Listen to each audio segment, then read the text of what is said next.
Mga kasama, pakinggan po natin si retired Captain Ray. Salamat, Atty. Benz. Maraming salamat. Magandang hapon sa ating lahat. At ako na magpapasalamat dahil hindi ako nagkakamali, 32 days na yung ating mga kapatid rito. Sina Onin, at yan ay pagsuporta ni Tonsi Tatay Rani. Maraming salamat, Tatay Rani.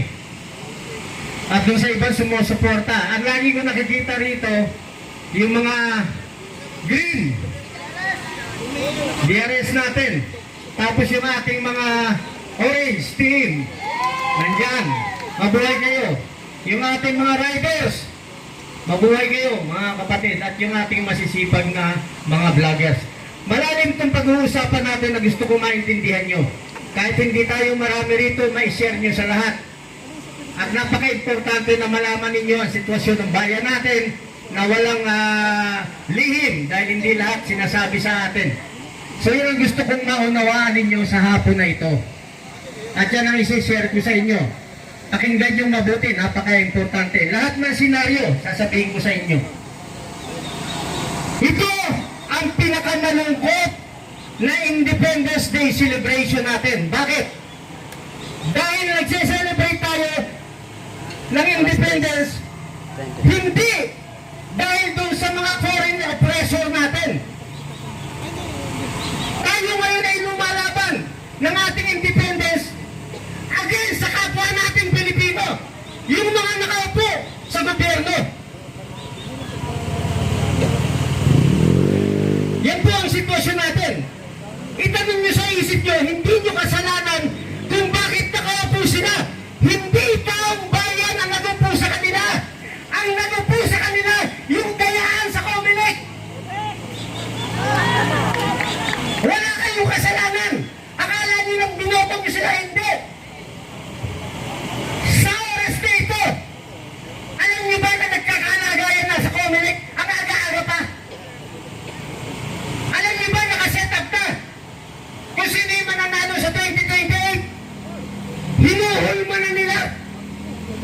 Ngayon, tanong, kahit sino pa sikat, kahit sabihin nyo si Pipi Sara, tanong ko sa inyo, sigurado bang mananalo siya sa 2028? Sigurado ba kayo? Sigurado kayo mananalo siya na yung dayaan sa Comelec ng DEM? Gagawin nila lahat para hindi makaupo si Pipi.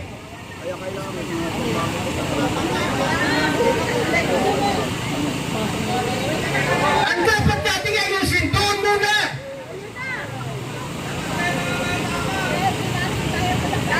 Nangarap tayo. Ang bansa natin, hindi pa tayo gumag-graduate. Doon sa senaryo na kung gusto natin mabago ang bansa, kailangan magpababa tayo ng isang politiko, mag-approve ng panibagong politiko. Tanong, nakailang balik na tayo, ganito pa rin tayo.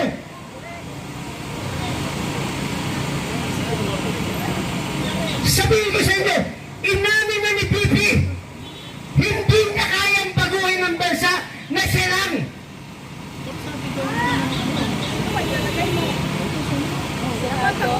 Huwag tayong mabuhay sa fairy tale. Ang kailangan natin, labas natin ang katotohanan at sisimulan natin sa araw na ito. Durog na ang pagkatao ni BBM. Kahit sinong Pilipino, kahit foreigner, alam ang korupsyon sa bansa natin. Hindi pwedeng magkakaroon ng malawak na korupsyon na hindi alam ng presidente. Bakit nananatili siyang nakatayo? Pakinggan niyo itong mabuti. Bakit nananatili siyang nakatayo? Dahil kontrolado nila ang pagsishape ng perception through social media and mainstream media. May mga handler sila, magagaling, foreigner. Anong trabaho ng foreigner? Nagbabato siya ng mga information doon sa mga aktor. Ito sabihin mo, ito sabihin mo, ito sabihin mo, ito sabihin mo. Consolidated yan, coordinated yan. Madali nilang patayin yung totoong narrative para kapag laging naririnig at nababasa ng tao bayan kahit mali yan, yung mali, inuulit-ulit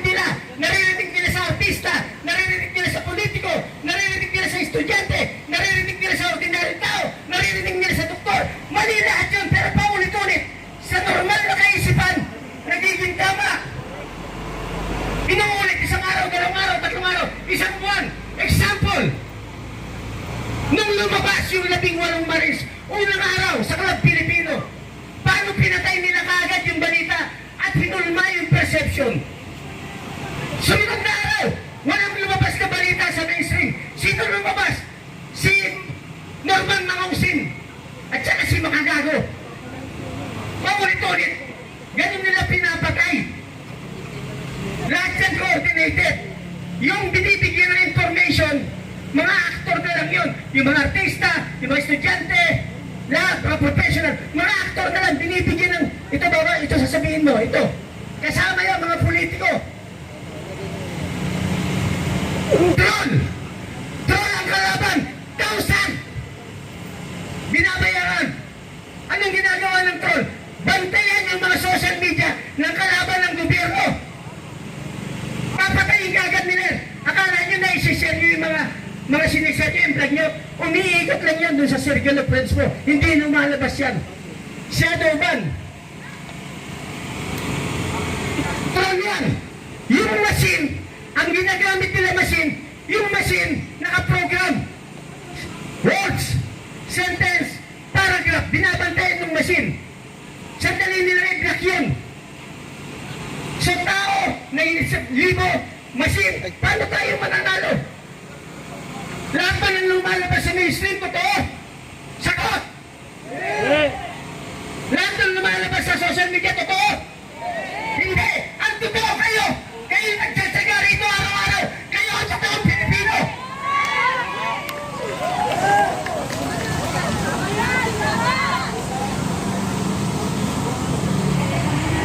Hindi mababago ang bansa natin pag hindi tayo nagsishare ng katotohanan. Dapat yung maintindihan, sumama kayo sa kalsada. Mas maganda pa nung wala tayong cellphone eh. Bakit? Pag sinabi mong, punta tayo doon, hala, ang dami kagat punta. Kasi walang balita, nasa kalsada ng balita. Bakit hindi tayo dumadaan eh? Kasi lahat nakabantay sa cellphone. Ang mindset ng karamihan, kukunti pa lang sila eh. Pupunta ko nung pagmarami na sila. Eh, 1 milyon kayo, ganun ang kaisipan. Lipat sila. Paano tayo nadami? Hindi kailangan na sumigaw tayo na ang forces, mag-withdraw kayo ng support sa presidente. Ang forces, mag-withdraw kayo. Ang forces, hindi yun ang sigaw natin. Ang sigaw natin, huwag kayong mag-withdraw sa Pangulo. Huwag kayong lumaban sa gobyerno. Pero putang ina, supportahan niyo yung nagsasabi na totoo.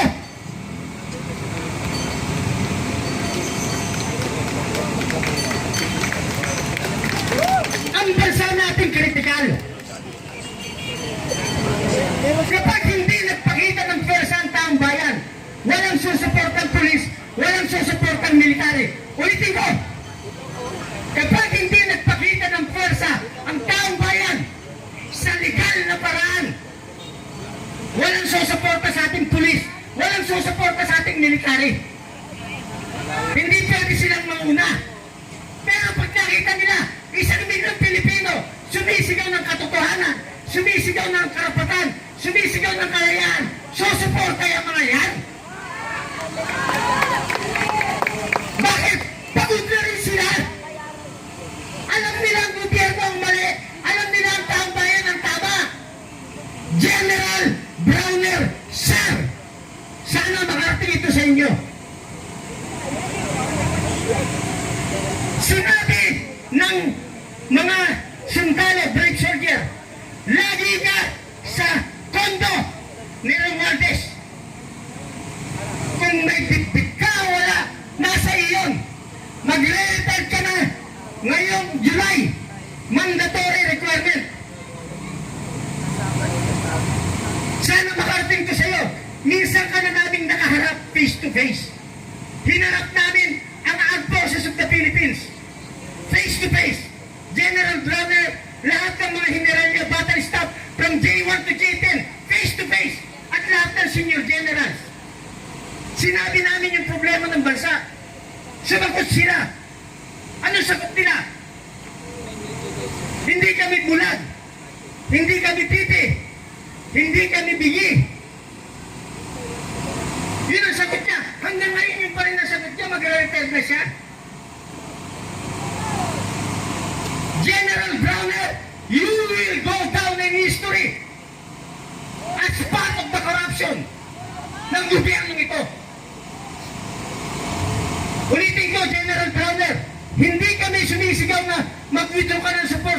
Presidente. Hindi namin sinisigaw na magplano kayo ng extra-constitutional means. Wala kami sinisigaw na gano'n. Ang sinisigaw namin, ulitin ko sa'yo, putangin na ka! Sa portal yung nagsasabi ng totoo! Kapwa mo sundalo, sasabihin nyo sinungaling. Kapwa nyo sundalo, nagservice sa bayan, sasabihin nyo hindi dapat tawagin na ex-marine.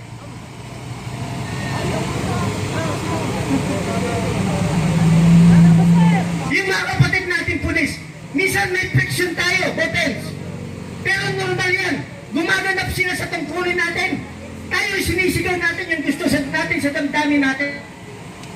Nautusan lang yan mga yan. Ang pinakadelikado, i-share nyo, pakinggan nyo.